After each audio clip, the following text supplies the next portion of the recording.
ఇప్పుడే జీ5 app download చేయండి. చూడండి మీ ఫేవరెట్ టీవీ షోస్ ఎప్పుడైనా ఎక్కడైనా. మీ అందరికీ నేను అరచి గోలు చేసినట్టే ఉంటుంది తాతయ్య. కానీ నా బాధ ఎవ్వరికీ అర్థం కాదు, అవసరం కూడా లేదు.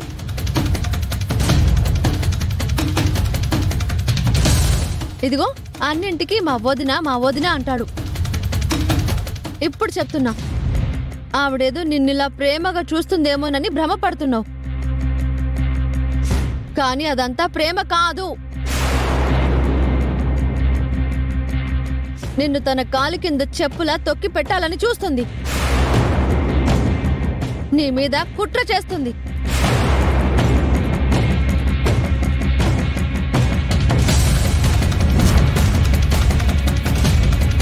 కుట్ర? అవును. మా ఆయనకి సపరేట్గా బిజినెస్ పెడితే ఆయన కూడా ఎదిగి మిమ్మల్ని మించిపోతాడని, అన్నింట్లో దాని మొగుడే గొప్పగా ఉండాలని మా ఆయన్ని తొక్కి పెడుతుంది. పిచ్చిదానిలాగా మాట్లాడుకో లోకేశ్వరి. బాబీ ఎదిగి తన కాళ్ల మీద తను నిలబడితే నీకంటే ఈ ఇంట్లో వాళ్ళకంటే ఎక్కువ ఆనందపడేది నేను. ఆహాహాహా, నిజంగా నీ మనసులో ఈ ఉద్దేశమే ఉంటే ఈ సలహా ఎప్పుడైనా చెప్పావే తనకి?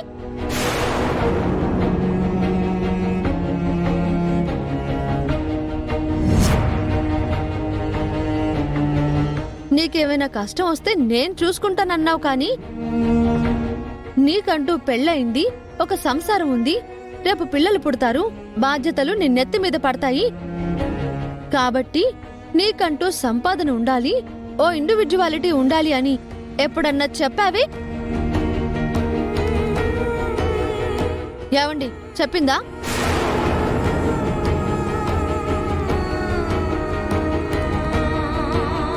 నా కడుపున పుట్టిన బిడ్డకి మావయ్య గారు తన డబ్బులు ఖర్చు పెట్టి బారసాల ఫంక్షన్ చేస్తున్నారు.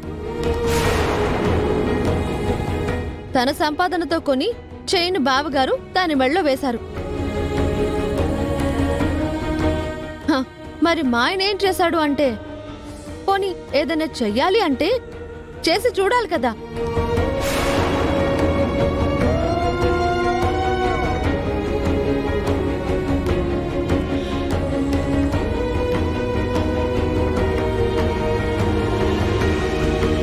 రేపు నా బిడ్డ కాస్త పెరిగి, నాన్న నాకు చాక్లెట్ కావాలి, నాన్న నాకు బొమ్మలు కావాలని అడిగితే, వెళ్ళి పెద్దమ్మని అడగమ్మా, వెళ్ళి పెదనాన్నని తాతయ్యని అడిగి తీసుకోమ్మా అని చెప్తారు. అంతే కదా?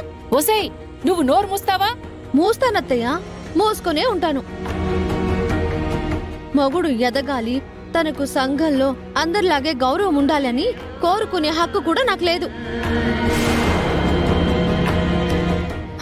కాబట్టి నోరు మూసుకునే ఉంటాను.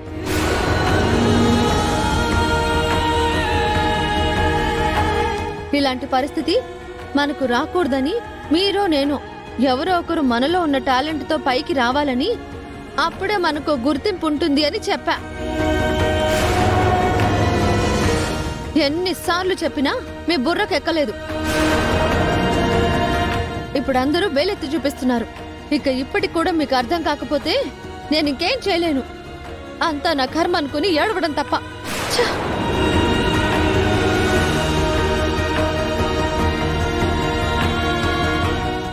జీ5 యాప్ డౌన్లోడ్ చేసి అన్ని ఎపిసోడ్స్ పూర్తి ఉచితంగా చూడండి.